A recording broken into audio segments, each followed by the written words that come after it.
doctor Francisco Moreno Sánchez, que ya está aquí presente con nosotros. Tengo aquí, mi estimado doctor, tengo aquí una semblanza tuya.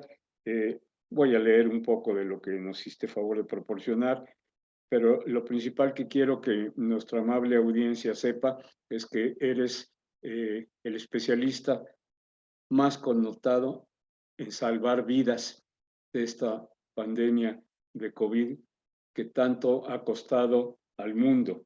Doctor Francisco Moreno Sánchez, médico internista e infectólogo del Centro Médico ABC, que ha realizado su carrera de medicina en la Universidad La Salle con mención honorífica, en especialidad de medicina interna en el Centro Médico ABC con mención honorífica y la subespecialidad en infectología en la Universidad de Texas, Estados Unidos de Norteamérica, recibiendo el premio Merck como residente destacado. Para dar paso a tu ponencia, voy a mencionar algunos de los reconocimientos que ha recibido, doctor. Premio Nacional Benito Juárez, Movimiento Ciudadano en el 2020. Premio Nacional de Salud 2020 en la categoría Persona. Premio Galeana en octubre del 2021. Premio José Pagués Yerbo, noviembre del 2021. Premio a quienes, sin ser mexiquenses, tengan méritos o hayan prestado servicios eminentes, José María Luis Mora en el año 2021. Reconocimiento de los empresarios de Coparmex por su labor durante la pandemia 2021, y eso todos te lo agradecemos. Reconocimiento a sus aportaciones durante la pandemia, Comunidad Israelita, Fundación T-Pool 2021, reconocimiento que le otorga la Embajada de España en México por su brillante trayectoria como doctor el 15 de marzo del 2022. Y, mi estimado doctor, la casa es tuya. Bienvenido. Antes que nada, mil gracias por la invitación en un tema muy interesante porque tenemos que ver hacia el futuro. Voy a pasar una presentación con la que quiero iniciar mi ponencia y dejar un espacio para poder platicar sobre esta situación que es para todos buscar un futuro mejor. Creo que la pandemia nos ha enseñado que no estábamos tan preparados para lo que ocurrió y tenemos que aprender de ella para ser mejores, y en el aspecto de salud es muy importante. Entonces, los temas que voy a discutir a lo largo de esta charla es cuál es la situación actual, cuáles son los retos y qué puede ser la herramienta que nos ayude a que esos retos que parecen tan complicados se puedan llevar a cabo.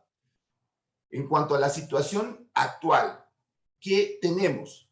Hemos logrado durante los últimos 50 años la expectativa de vida en un aumento muy importante, como les voy a presentar en las siguientes láminas.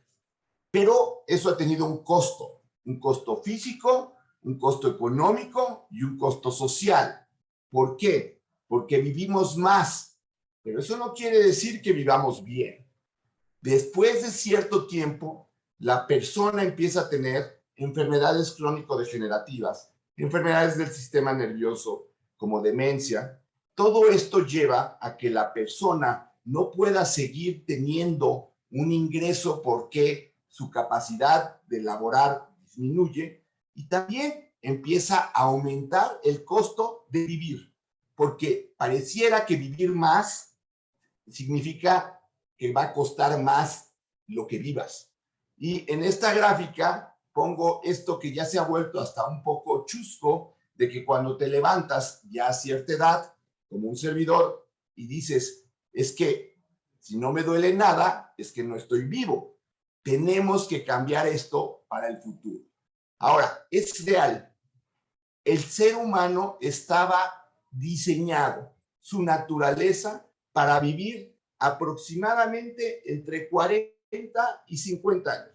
Y esto lo vemos en el 1900, en donde la mayor parte de los países, si acaso Australia vivía un poquito más de 45 años, pero ¿cómo cambió a los 50 años después? En donde ya otros países ya no solamente logran lo que Australia, sino empiezan a llegar a los 60, y lo que estamos viviendo hoy, que es prácticamente llegar a los mediados de los 70s e incluso 80s y como países algunos 90s y más. Ahora, si vemos este mapa, esto es lo que realmente había ocurrido antes de toda la tecnología que ha llevado a que las vacunas, la higiene, la mejor nutrición, los antibióticos, todo esto, pues el ser humano, el promedio de vida eran 40 años y fue aumentando y sigue aumentando, pero en una manera un poco desigual. Y este también es un mensaje no solamente para México, para el mundo. Necesitamos hacer que el mundo sea más equitativo y lo vivimos con esta pandemia, pero la tendencia es que a pesar de que países, continentes se han ido retrasando en ese aumento en la sobrevida, pues al final lo van haciendo de una manera más lenta. ¿Y qué quiere decir esto? Que si estamos viendo países que ya están llegando a casi los 90 años de expectativa de vida, pues para allá vamos nosotros. Y entonces, ¿qué significa esto? Que también con el aumento de la sobrevida va a haber un aumento en la frecuencia de enfermedades crónico-degenerativas. Y aquí les pongo lo que yo llamo los 3 jinetes del apocalipsis en México, los 3 jinetes de la salud que dañan a México.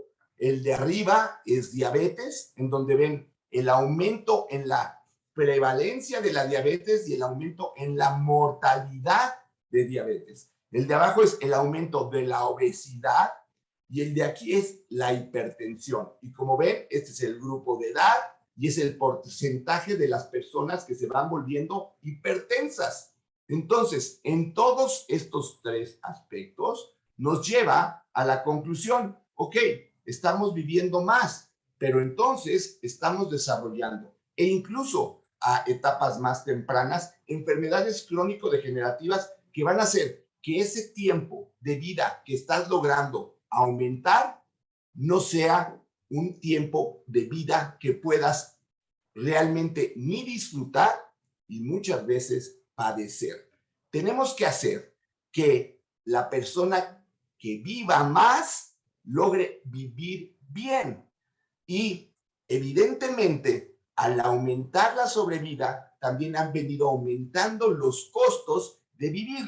Entonces, la estimación del gasto en Estados Unidos de enfermedad crónica en millones de dólares para hipertensión, gastritis, síndromes de diabetes, depresión, enfermedad crónica del riñón, enfermedades cardiovasculares, asma, enfermedades articulares, pues todo va en aumento y lo vivimos todos nosotros en forma diaria. Mientras más grandes somos, más caro es lo que tenemos que pagar de medicinas, de médicos, ya no se diga de seguro de gastos médicos si tenemos. Toda esta cuestión nos lleva a que estamos trabajando probablemente en forma activa hasta los 65, 70 años y esos 10, 15 años que quedan de extra, no solamente no nos alcanza con lo que logramos ahorrar, sino el costo se va aumentando. Entonces, ¿cuál es el reto para el 2030? Pues hacer que este aumento que está habiendo en la atención de salud, la repercusión que tiene el aumento de la sobrevida, también tenga de alguna manera un freno en que el vivir más significa gastar más. Y entonces el reto pues es muy simple, ¿no? Hay que seguir mejorando la expectativa de vida, hay que seguir buscando que el ser humano viva bien, pero hay que mejorar la calidad de vida y disminuir el costo de salud. Entonces, pues pareciera que yo estoy presentando un cuadro que no va con respecto a lo que estamos viviendo hoy. Porque si yo les digo, es que para el 2030 vamos a vivir más, vamos a tener mejor calidad de vida y además nos va a salir más barato ese prolongación de la vida que ahorita pues nos está costando. Ese es el reto y eso es lo que yo veo para el 2030. Ahora, ¿cómo lo vamos a lograr? Bueno, tenemos que buscar las herramientas para lograrlo. Y aquí quiero que piensen en una palabra, medicina preventiva. La medicina preventiva que concebimos el día de hoy es, yo voy al doctor a hacerme un chequeo anual para encontrar qué está mal. No, esa no es medicina preventiva. Esa es realmente una medicina de diagnóstico. Yo voy para que me digan, tu colesterol ya está alto. Ah, ya estás hipertenso. Ah, fíjate que tu azúcar ya salió alta. Esa no es medicina preventiva, esa es medicina de diagnóstico. Lo que tenemos que hacer es una verdadera medicina preventiva. Y para eso le vamos a necesitar de estas 4 herramientas. Y ahorita vamos a hablar de cada una de ellas. La genética, porque vamos a tener que definir desde etapas tempranas cuál es la predisposición de individuos, de poblaciones para desarrollar qué tipo de enfermedades. Y con la biotecnología, modificar, ya sea a nivel genético, que estas alteraciones que existentes sucedan, o modificar a través del medio externo que las enfermedades no se controlen, se curen. Porque si ahorita yo les hablo diabetes, hipertensión, enfisema pulmonar, problema renal, todas las enfermedades son controlables. El paciente se controla gracias al desarrollo de fármacos. Pero la diabetes no se cura, la hipertensión no se cura, en la mayor parte de los problemas endocrinológicos, el hipotiroidismo, etcétera, no se curan. Y necesitamos evitar que tengamos que controlar, necesitamos lograr que haya una curación. En cuanto a inmunología, veremos que es muy importante el desarrollo de vacunas y también utilizar la inteligencia artificial como parte de esa herramienta para el 2030. Entonces, ya empieza a haber en el mundo esto que llamamos secuenciación genética, que es, ya sabemos cuál es el genoma del ser humano, entonces ya podemos empezar a ver qué alteraciones genéticas te pueden predisponer para que tu población tenga más enfermedades. Y no solamente intuirla en base a las estadísticas. Yo les puedo asegurar que si hacemos una secuenciación, vamos a tener mayor predisposición para diabetes, hipertensión y obesidad, porque lo hemos visto. Pero a ir más allá, genéticamente, ¿qué te predispone a que tengas con mayor facilidad diabetes? ¿Qué te predispone para que tengas hipertensión? ¿Qué te hace que desarrolles un síndrome metabólico y entonces tengas obesidad? Tenemos que ir a buscar eso. TechSalud está haciendo un proyecto fabuloso. Está secuenciando 100,000 mexicanos. Y no solamente los está secuenciando, sino va a seguirlos durante un periodo de 10 años para saber qué es lo que le pasa al mexicano, para tener ese plan de acción a nivel poblacional. Y eso nos puede decir de qué forma o qué programas necesitamos llevar a cabo para poder prevenir que eso está ocurriendo y determinar el gasto en salud, en qué se tiene que hacer para evitar que tengamos esos enfermos en forma crónica al final de su vida.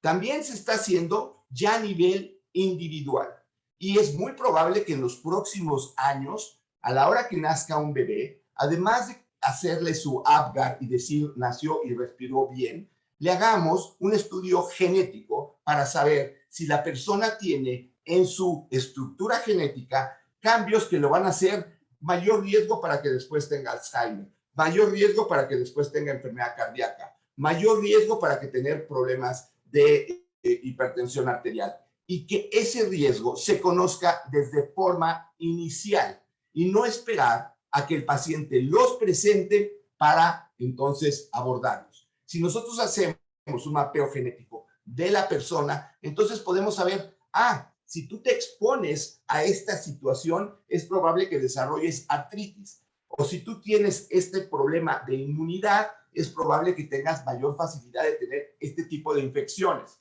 O tienes defectos genéticos. Por ejemplo, ya sabemos que el gen BRCA se asocia a cáncer de mama y que se asocia a cáncer de próstata. Y entonces tú ahorita puedes hacerte esa prueba y saber si tienes esa predisposición. Pero estamos hablando de enfermedades muy puntuales. Aquí lo que vamos a lograr en los próximos años es determinar realmente cuáles son tus debilidades y también, algo muy importante, cuáles son tus fortalezas, en qué ambiente puedes estar mejor, qué puedes hacer que te dediques que sea mejor para tu salud y ahí hacer un programa individual para evitar los problemas en edades futuras. Necesitamos utilizar como parte de la medicina preventiva la biotecnología. ¿Y la biotecnología qué es? Es la tecnología que utiliza la biología para que detectar problemas antes de que aparezcan. Hay ya programas en donde a través de muestra de boca, de ojos, de orina, de heces, se pueden hacer análisis genéticos, análisis secuenciales, en donde tú ves que empieza a haber células que no han desarrollado un cáncer, pero que ya tienen una mutación. Y es el momento en donde tú puedes, a través de la biotecnología, atacar eso y no esperarte a que el tumor ya esté presente, porque entonces requieres de una cirugía, de un tratamiento, quimioterapia, radioterapia, etcétera. En el momento en que tú puedas ir y cada año dejar una muestra de orina y ver qué problema genético está ocurriendo en tu cuerpo que te va a llevar a un cáncer, porque al final el cáncer, por ejemplo, es la alteración de tu código genético de alguna célula en la que la información cambia y esa célula empieza, en lugar de usar sus herramientas para replicarse o para defenderte, empieza a duplicarse y duplicarse y duplicarse. Eso, en forma sencilla, es el cáncer. Entonces, la medicina preventiva a través de la biotecnología puede determinar eso. Y no solamente eso, sino también puede modificar esas alteraciones genéticas, porque ya hay estudios en donde se puede reparar el DNA de una persona que tiene cierto problema y evitar que esa célula que empieza a tener cambios lo provoque en otras células y de esta manera evitar el desarrollo del cáncer. Y también identificar los factores ambientales que pongan en riesgo a poblaciones y individuos. Es decir, si tú tienes la predisposición para tener un melanoma, que es un cáncer de piel, pues evidentemente tienes que vivir en un área en donde la exposición solar sea menor. Va a tener que haber una serie de cambios o bien vas a tener que salir con protectores para que tu piel no esté expuesta. Y de esta manera ir identificando los problemas que pueden ocurrir, pero antes de que ocurran. Y también la inmunología. La inmunología es este sistema que tenemos en nuestro cuerpo que ha provocado, por ejemplo, en el COVID-19, que las personas tengan una enfermedad mínima, que sean asintomáticos o que tengan una enfermedad grave o que fallezcan. Eso depende de tu sistema de defensa. Entonces, aquí la inmunología, ¿en qué nos va a servir? Uno, en la detección puntual de infecciones. ¿Por qué? Porque vamos a ser capaces de hacerte un panel, si tienes una infección intestinal, un panel molecular, en donde me diga exactamente qué bacteria tienes y qué antibiótico necesitas. Y entonces, ¿qué va a pasar? En lugar de ir con 3 médicos que te dieron 3 antibióticos diferentes, te pueden decir, mira, la diarrea que tienes es por causa parasitaria y no recibiste el tratamiento adecuado. ¿Qué evita esto? Tratamientos costosos, estancias prolongadas, uso de antibióticos que pueden lastimar otros órganos y producir mayor costo y efectos secundarios. Esto ya hay algunas pruebas que lo hacen. Hay una prueba respiratoria que se llama panel respiratorio, en donde se detecta influenza, COVID, parainfluenza, virus incisional. Pero este es el inicio de esto. Vamos a empezar a poder desarrollar esto para que tú tengas una medicina puntual, una medicina en donde lo que detecte sea qué tiene el paciente, por qué lo tiene y cuál es el mejor tratamiento para lograr mejorarlo. Ahora, también vamos a empezar a usar nuestro propio sistema inmune como parte de la terapia de los problemas que tenemos. Porque sí, hemos avanzado mucho en el desarrollo de medicamentos, pero vamos a tratar de usar lo que ya sabemos que es muy bueno, que es nuestra propia naturaleza, para generar, por ejemplo, anticuerpos monoclonales. ¿Qué son estos anticuerpos monoclonales? Tú tienes un problema que se llama influenza y entonces tu sistema inmune no es el mejor, pero ya se pudo producir un anticuerpo a través de una clona que te pueden inyectar y entonces es como si tu sistema inmune, que está deficiente para combatir el virus de la influenza, lo pueda provocar. En COVID, por ejemplo, ya hay medicamentos que para las personas que no desarrollan una inmunidad por las vacunas, puedes meter en forma subcutánea estos anticuerpos monoclonales y su protección dura 4 meses. Durante 4 meses tiene los suficientes anticuerpos como para que no se enfermen y si se llegan a enfermar, tengan una enfermedad totalmente sencilla. ¿Qué pasaría con ese paciente si ese paciente no recibe ese anticuerpo? pues evidentemente no desarrolla, en el momento que se resulta infectado, desarrolla una enfermedad grave porque no tiene cómo defenderse. Y por supuesto, algo de lo que está creciendo es el desarrollo de vacunas. Y no estamos hablando, y tenemos que cambiar la mente en esas vacunas que se usaban en los niños. No, el hombre está viviendo más tiempo y por lo tanto necesitamos generar programas de vacunación como el herpes zóster, que ahora está de moda, que es realmente la vacuna contra la varicela, que te ponen la más grande. ¿Por qué? Porque es el mismo virus, pero se reactiva porque estás viviendo más tiempo. Y así como están desarrollando vacunas para COVID, va a haber para influenza, para otras infecciones respiratorias, para que lo que puedas prevenir. Vacunas incluso para ciertos tipos de cáncer. Ya sabemos que la vacuna del papilomavirus es una vacuna que previene el cáncer de matriz. Bueno, así van a empezarse a desarrollar otro tipo de vacunas. Y la inteligencia artificial, y la hemos vivido ahora con la pandemia. La inteligencia artificial utiliza la telemedicina. Yo di consultas en toda la República, incluso en países como Bolivia, Ecuador, Colombia. ¿Por qué? Porque podía ponerme en una pantalla, hablar con el paciente, pedirle que le tomaran la oxigenación, ver su estado de funcional, que me mandaran los estudios y decidir cuál era el mejor tratamiento para ese paciente. Y eso lo vamos a ir logrando hacer. También ya hay el desarrollo de órganos con impresores en tercera dimensión. Entonces, si esto logramos hacerlo y desarrollarlo como parece ser, pues no vas a necesitar que alguien te done un riñón.